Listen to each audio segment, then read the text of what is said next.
नमस्कार दोस्तों, मैं आपका दोस्त नरेंद्र चौधरी बात कर रहा हूं और आज मैं आपसे उन छोटी छोटी बातों के बारे में बात करूंगा जो हमारे जीवन पर बहुत बड़ा प्रभाव डालती हैं।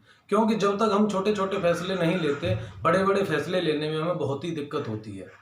हर आदमी जानता है कि हम सफलता प्राप्त करना चाहते हैं, लेकिन सफलता प्राप्त करने के लिए जो जरूरी कदम हैं उन्हें हम जान लें, उनके बारे में हम जान लें तो हमें सफलता प्राप्त करना आसान हो जाता है। सबसे पहला कदम है हमारा कि हमारे पास कोई भी सपना या उद्देश्य होना चाहिए। जो हम प्राप्त करना चाहते हैं वो हमें पता होना चाहिए कि हम क्या प्राप्त करना चाहते हैं। जिस प्रकार कोई भी बस वाला सवारी से पहले पूछ लेता कि आपको टिकट कहाँ का चाहिए, जब तक वो उस स्थान के बारे में नहीं बताता कि मुझे जाना कहाँ है, तब तक बस वाला उसे बिठाता नहीं है। क्योंकि हमें जहाँ जाना होता है उसका निश्चित पता हमें मालूम होना चाहिए। उसी प्रकार जो हम प्राप्त करना चाहते हैं उसके लिए हमें उद्देश्य, हमारे पास कोई ना कोई सपना होना चाहिए। हर आदमी का अलग अलग सपना है। एक स्टूडेंट चाहता है कि जो भी वो परीक्षा दे रहा है उसका संभावित परिणाम बहुत अच्छा हो। एक किसान अपने आप में अपनी खेती की पैदावार बढ़ाना चाहता है। एक बिजनेसमैन का उद्देश्य होता है कि वो अपने छोटे से बिजनेस को बड़ा कर सके। और एक जॉब वाले का उद्देश्य होता है कि वो अपना प्रमोशन प्राप्त कर सके। लेकिन इन्हें प्राप्त करने के लिए हमें दूसरी चीज़ों पर भी ध्यान देना चाहिए। हमें अपने सपने बड़े रखने चाहिए, क्योंकि जब तक हमारे सपने बड़े नहीं होंगे हम छोटे कदमों से बड़ा सपना प्राप्त नहीं कर सकते। जब हमें सपने बड़े लेने हैं, सपने बड़े प्राप्त करने हैं, तो फैसले भी बड़े लेने पड़ेंगे। अब मैं बात करूंगा दूसरा कदम। पहला कदम है आपका उद्देश्य या सपना होना चाहिए। दूसरा कदम है आपका कि आपके पास कोई भी निर्धारित योजना होनी चाहिए। जो आप प्राप्त करना चाहते हो उसके लिए एक निश्चित प्रारूप में आपके पास योजना होनी चाहिए। जैसे कि किसान अपनी खेती की पैदावार बढ़ाने के लिए योजना बनाता है कि उसे रुपाई कब करनी है, उसे जुताई कब करनी है, उसे नराई कब करनी है। साथ में कोई भी कीटनाशक हमारी फसल को कब बर्बाद कर सकता है, उसके लिए दवाई कौन सी देनी है। बिजनेसमैन जो भी होगा वो योजना बनाता है कि जो भी सर्विस मैं दे रहा हूँ, जो भी प्रोडक्ट मैं दे रहा हूँ, उसकी प्रोडक्ट की क्वालिटी क्या है, बाजार में मिलने वाले प्रोडक्ट हैं उनके अपेक्षा मेरे प्रोडक्ट की क्वांटिटी क्या है, और जो मैं दे रहा हूँ उसकी रियल वैल्यू क्या है, जो मनी वैल्यू क्या है। क्या जो प्रोडक्ट मैं बाजार में बेच रहा हूँ वो उतने का ही प्रोडक्ट है जो दूसरी कंपनियां दे रही हैं और अच्छी क्वालिटी में दे पा रही हैं। एक जॉब है, वो सेवा जॉब करने वाला वो सेवा भाव से अपने प्रमोशन के लिए आगे इच्छा कर सकता है, और स्टूडेंट है वो अलग अलग प्रकार के टाइम टेबल के माध्यम से, गुरुओं के माध्यम से एक योजना बनाता है कि मैं अपना उद्देश्य किस तरीके से प्राप्त कर दूं। तो मैं कहना चाहूँगा जब तक आपके पास कोई भी निश्चित योजना नहीं होगी आप लोग अपने उद्देश्यों की पूर्ति कर ही नहीं पाएंगे।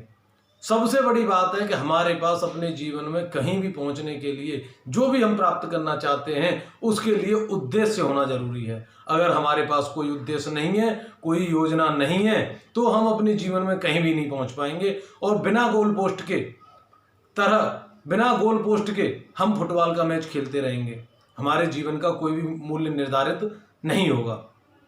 तीसरी चीज है कि हमारे पास तीसरा कदम आता है कि हमें शुरुआत कैसे करनी है। जब तक हम किसी भी योजना, जो हमने सिद्धांत बनाए हैं, उन्हें सही तरीके से लागू नहीं कर पाते, जिस योजना के अनुसार हमें सफलता प्राप्त करनी है उसे पूरी तरीके से कंप्लीशन नहीं कर पाते, हम छोटे छोटे कदमों को उस योजना में समाहित नहीं कर पाते, और जब तक हम जो नियम बना रहे हैं उन्हें सैद्धांतिक रूप से लागू नहीं करेंगे तो हमारा शुरुआत करना किसी के लिए भी बेकार है। क्योंकि शुरुआत तो जो नियम आपके द्वारा बनाए गए हैं उन्हीं के अनुसार निर्धारित होगी। जब आप शुरुआत करेंगे तो नियम आपको इम्प्लीकेशन करने पड़ेंगे। आपको सफलता प्राप्त करनी है, उद्देश्य प्राप्त करना है, तो शुरुआत तो आपको करनी पड़ेगी, लेकिन शुरुआत उन मूलभूत सिद्धांतों के साथ में करनी पड़ेगी जो रियल में सच्चे हैं, सही हैं, जिनका रास्ता ठीक है। अगर आप शुरुआत उस रास्ते के साथ में करते हैं जो सही रास्ता है, तो आप अपनी योजना को लागू करने के बाद अपने उद्देश्य की प्राप्ति कर सकते हैं।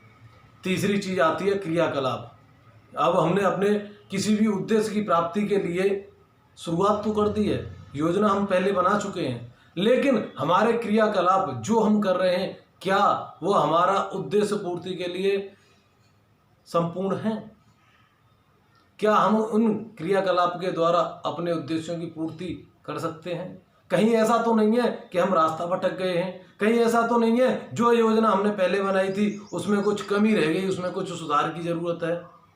इन बातों के बारे में हम अपने गुरुओं से बात कर सकते हैं और जो भी हमारे सलाहकार हैं उनसे अच्छी सलाह ले सकते हैं और उसे सुधार सकते हैं। क्रियाकलापों पर ध्यान देना बहुत जरूरी है, क्योंकि जब तक हमारे क्रियाकलाप सही नहीं होंगे तो सही परिणाम हमें मिल ही नहीं पाएगा। सही उद्देश्य जो हम प्राप्त करना चाहते हैं वो हमें प्राप्त होगा ही नहीं। अंतिम कदम आता है परिणाम। जो उद्देश्य आपने प्राप्त करने के लिए योजना बनाई थी, जो शुरुआत की आपने, जो क्रियाकलाप आपने तैयार किए, उनके बाद अब परिणाम क्या निकलता है? क्या ये वही परिणाम है, वही संभावित परिणाम है जो आप प्राप्त करना चाहते थे? कहीं ऐसा तो नहीं है कि आपने अपने क्रियाकलापों में, आपने अपनी योजना में, आपने अपनी शुरुआत में कोई ऐसी छोटी मोटी कमी रह गई कि जो परिणाम आना चाहिए वो नहीं आ पाया? तो ये आपको मोटिवेट करेगा कि आगे से आप जो कोई भी काम करेंगे एक निश्चित योजना के साथ करेंगे, संभावित उद्देश्य के साथ करेंगे, एक अच्छी शुरुआत करेंगे और जो क्रियाकलाप आप करने जा रहे हैं उन क्रियाकलापों को करते हुए आप अंतिम परिणाम तक पहुंचेंगे, अंतिम सफलता तक पहुंचेंगे। और सफलता प्राप्त करने के लिए आपको कीमत देनी पड़ेगी। आप जो सफलता प्राप्त करना चाहते हैं, जितनी बड़ी सफलता होगी उतनी बड़ी कीमत देने के लिए आपको तैयार रहना पड़ेगा। क्यों? क्योंकि आपको जवाब खुद देना है, कोई दूसरा व्यक्ति आपको जवाब देने के लिए नहीं आएगा। आपको खुद से बातचीत करनी है। आप जब तक अपने आप से बातचीत नहीं करेंगे, जब तक आप अपने आप से पूछेंगे नहीं कि मैं चाहता क्या हूं, मुझे क्या करना चाहिए, तब तक आप अपनी सफलता के अंतिम परिणाम तक नहीं पहुंच पाएंगे। नमस्कार दोस्तों, जय हिंद। मेरे चैनल को सब्सक्राइब करें, Narendra Chaudhary motivation channel YouTube पर। Thank you.